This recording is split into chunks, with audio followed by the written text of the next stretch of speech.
வணக்கம். Welcome to இல்லத்தரசி கோலம். வாங்க இன்றைக்கி எங்கள் வீட்டில் எப்படி விநாயகர் சதுர்த்தி கும்பிட்டோம் அதுதாங்க பார்க்க போகிறோம். ஃபஸ்ட்டு எங்கள் வீட்டில் வாசலில் விநாயகர் கோலம் வரைஞ்சிருந்தேங்க. ரொம்ப அழகாக இருந்தது. இந்த கோலம் போடுறது ரொம்ப ஈஸி. பாருங்கள், என்னோடய ஈஸி கலர் கோலம் சேனலில் கொடுத்துருப்பேன். இந்த கோலம் என்னோடய ஈஸி கலர் கோலம் சேனலில் வருங்க. அப்புறம் அடுத்து நான் செஞ்சது கொழுக்கட்டைங்க. கொழுக்கட்டைக்கு பாசிப்பருப்பு வறுத்து ஊற வச்சுக்கிட்டேன். அதுக்கப்புறம் விநாயகர் செஞ்சேங்க. விநாயகர் மஞ்சள் தூள் 3 ஸ்பூனு, அப்புறம் மைதா மாவு 4 ஸ்பூன் அந்தளவுக்கு எடுத்துக்கிட்டு அதை சேர்த்து செஞ்சேங்க. கொஞ்சமாக தண்ணி ஊற்றிக்கலாம். அப்படியே பிடிச்சும் வச்சுருவோம் மஞ்சள் புள்ளாரா. இந்த தடவை செய்யலாம்னு செஞ்சேங்க. நல்லா வந்திருந்தது. நானும் கூட எப்படி வருதோன்னு நினச்சேங்க. ஆனால் நல்லா வந்திருந்தது.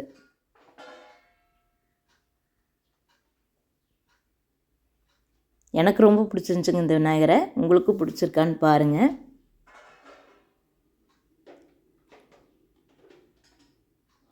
கொஞ்சம் இலக்கமாக இருந்ததுங்க.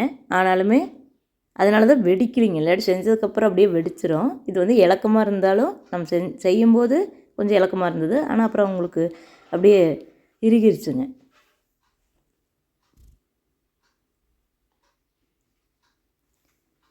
எனக்கு தெரிஞ்ச அளவுக்கு எங்கள் வீட்டில் விநாயகர் சதுர்த்தி கும்பிட்டேங்க. இந்த வீடியோ உங்களுக்கு கண்டிப்பாக பிடிக்கும். அப்படி பிடிச்சதுன்னா சப்ஸ்கிரைப் பண்ணி சப்போர்ட் பண்ணுங்கள் என்னோட இந்த இல்லத்தரசி கோலம் சேனலை.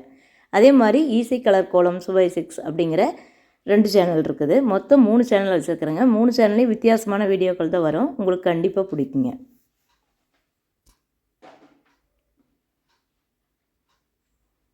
ஒரு வழியாக விநாயகர் செஞ்சுட்டேங்க. பாருங்கள் எப்படி வந்திருக்குதுன்னு. பாருங்கள், இதாங்க நான் செஞ்ச விநாயகர்.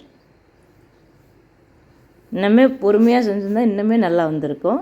ஆனால் வந்ததுங்க, ஜம்முன்னு இருந்துச்சு, பார்க்குறக்கு அழகாக இருந்ததுங்க. அப்புறம் நான் முருகருக்கு சாமி கும்பிட்டுட்ருக்கிறேன். அதனால் பார்த்திங்கன்னா முருகர் படமும் அங்கே இருந்தது. விநாயகர் வரைஞ்சேங்க. இது அவசரமாக வரைஞ்சதுதான். நிறுத்தி நிதானமாக வரைஞ்சால் இன்னும் அழகாக வருங்க. அதுக்கப்புறம் இனிப்பு கொழுக்கட்டைக்கு, கார கொழுக்கட்டைக்கு, அப்புறம் பால் கொழுக்கட்டைக்கு எல்லாத்துக்குமே மாவு வறுத்து வச்சுக்கிட்டுங்க. இதெல்லாம் என்னோடய சுவை 6 சேனலில் வருங்க. ஏற்கனவே இனிப்பு கொழுக்கட்டை, கார கொழுக்கட்டை இருக்குது வீடியோவாக. பாருங்கள், வேணா தேவைப்படும் போது பாருங்கள். ரொம்ப ஈஸி தாங்க செய்கிறது.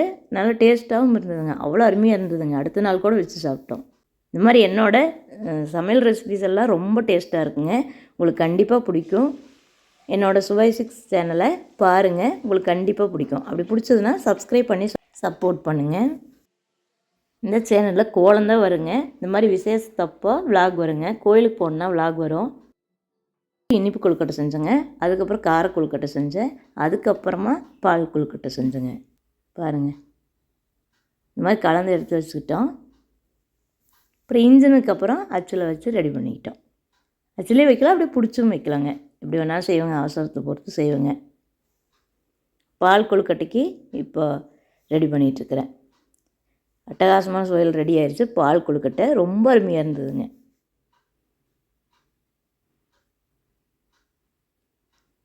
இப்போ பூஜை ஆரம்பிச்சிட்டேங்க.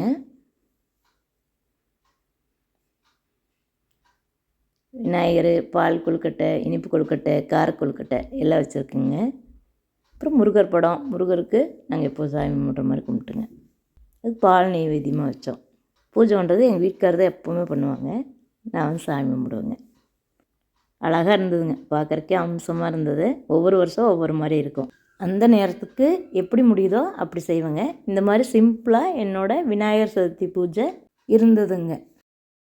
நிறைய மற்ற பூஜைகளும் இந்த மாதிரி தாங்க செய்வேன். ரொம்ப சிம்பிளாக இருக்கும், ஆனால் நல்லா இருக்குங்க. எனக்கு ரொம்ப பிடிக்கும், திருப்தியாகவும் இருக்குங்க. இந்த வீடியோ பிடிச்சா ஒரு லைக் பண்ணுங்கள். மறக்காமல் சப்ஸ்கிரைப் பண்ணிக்கோங்க. தேங்க்யூ.